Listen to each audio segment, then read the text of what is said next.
Waktu itu kan awalnya dom itu kan waktu sebelum perang dunia kedua kan tempat ini kan hutan besar, belum ada rumah-rumah belum.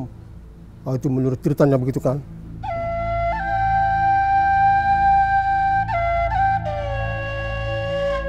Setelah itu depan dia masuk itu untuk merebut ini, mau kuasai tempat ini.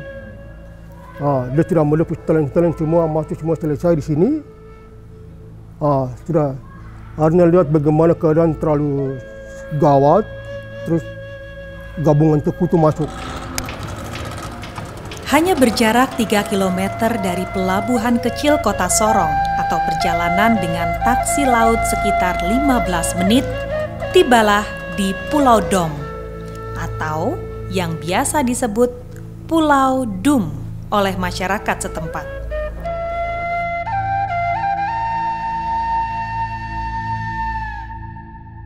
Kota Dum menjadi kota pertama pemerintahan sejak zaman Belanda sebelum adanya Kota Sorong. Di sini bangunan-bangunan tua dijaga dengan baik, termasuk salah satunya adalah rumah ibadah dan ada transportasi tradisional yang masih bertahan hingga saat ini, becak. Peralihan dari pemerintah pertama di Pulau Dom ini dan dialihkan ke Kota Sorong, dalam hal ini dulunya Kabupaten Sorong, itu sarana transportasi paling utama adalah taksi laut Dom Sorong. Nah, kenapa kami harus pakai warna hijau atau biru? Karena ini di daerah laut. Kemudian kalau untuk beca ini pada saat itu didatangkan beca itu pada saat distrik Sorong Kepulauan ini statusnya masih Kecamatan Salawati, dipimpin oleh camatnya pada saat itu paman kami juga, yaitu Pak Indah Arfan. Itu tahun 96, Bu. Beca-beca yang ada di sini itu dulu awalnya dari Surabaya, kurang lebih sekitar 30 beca.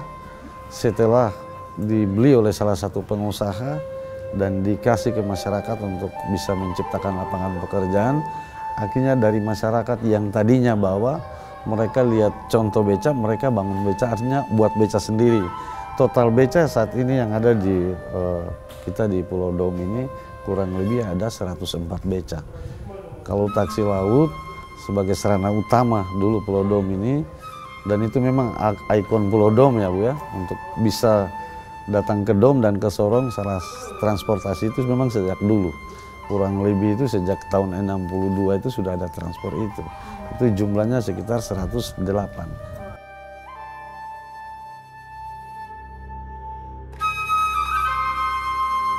Keistimewaan Pulau Dum bukan pada kondisi geografisnya, namun pada bangunan-bangunan sisa Perang Dunia Kedua.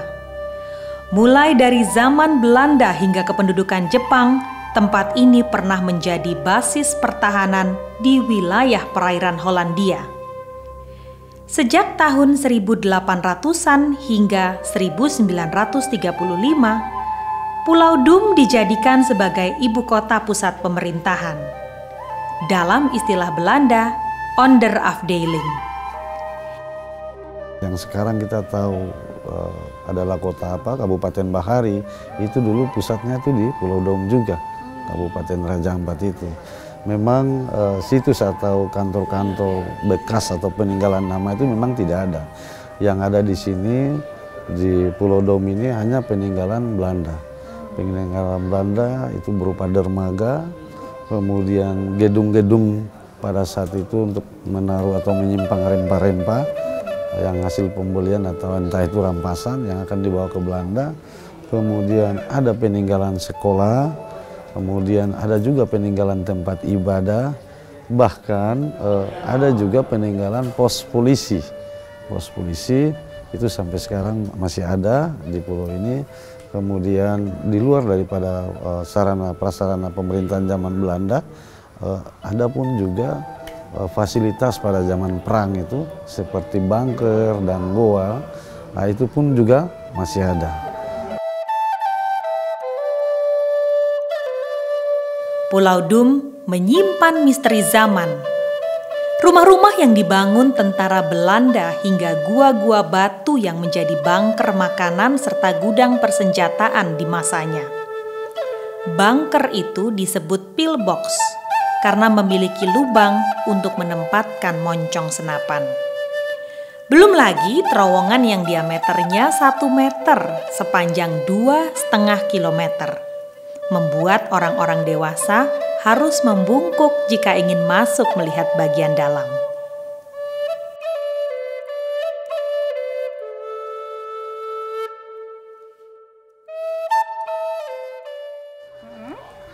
Dulu orang-orang Belanda biasa kalau ibadah hari Minggu nih mereka masih beribadah di gereja ini gitu. Masih asli nih. Rehab belum pernah sama sekali. Masih bentuk aslinya ini. Gereja ini kurang lebih mungkin sudah sekitar 80 tahun ada ya. Wow. Iya. Awal 19 ya gereja ini. Bentuk perhatian dari pemerintah dalam hal ini melalui program-program dari misalnya pemberdayaan masyarakat. Kalau waktu lalu itu ada respek, kalau sekarang ini ada prospek, program kesejahteraan masyarakat begitu. Dalam bentuk bantuan-bantuan untuk rumah-rumah ibadah itu ada perhatian dari pemerintah setempat, khususnya kami di distrik Sorong Kepulauan sendiri. Kita ketahui bahwa distrik Sorong Kepulauan ini adalah merupakan pemerintahan pertama khusus untuk kami yang ada di Sorong Daratan. Sebelum ada di Tanah Besar, kalau di sini biasa bilang Tanah Besar itu Sorong Daratan. Sorong, Kota Sorong, Kabupaten, sebelum pemekaran dan lain sebagainya. Pusat pemerintahan itu ada di kami di distrik Sorong Kepulauan.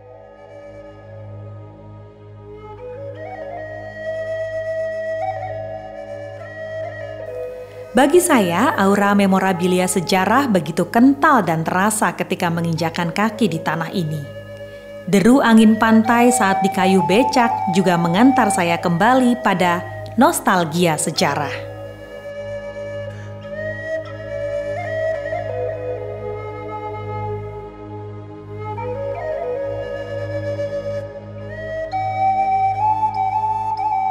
Situasi dan keamanan di pulau ini sangat terjamin.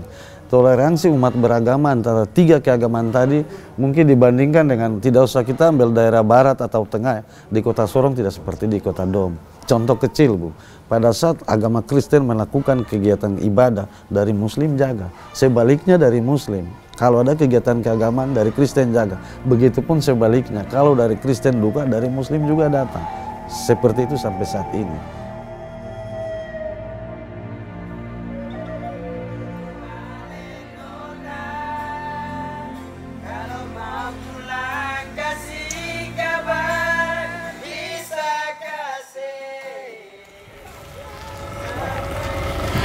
Sebagai salah satu saksi sejarah, Pulau Dum bisa terus dimanfaatkan asal dijaga kelestarian lingkungannya.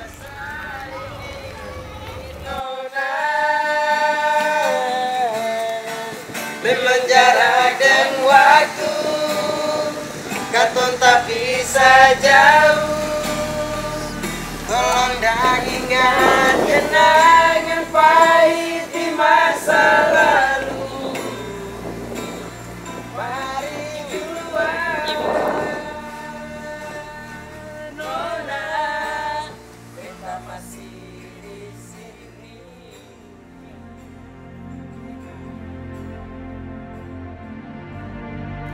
Meski sejak 1963 kota ini diserah terimakan, Dum ternyata banyak menyimpan pesona bahari bagi wisatawan yang berkunjung.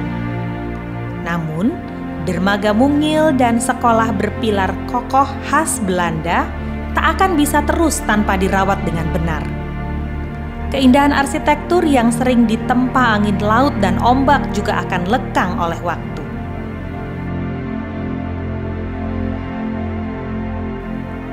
Pulau Dum didaulat sebagai pulau radio perlu mengupayakan pelestarian serius pemerintah dan masyarakat yang bersinergi, membangun pemukiman, dan menjadikan Dum sebagai bagian masa lalu Indonesia yang tak boleh dilupakan.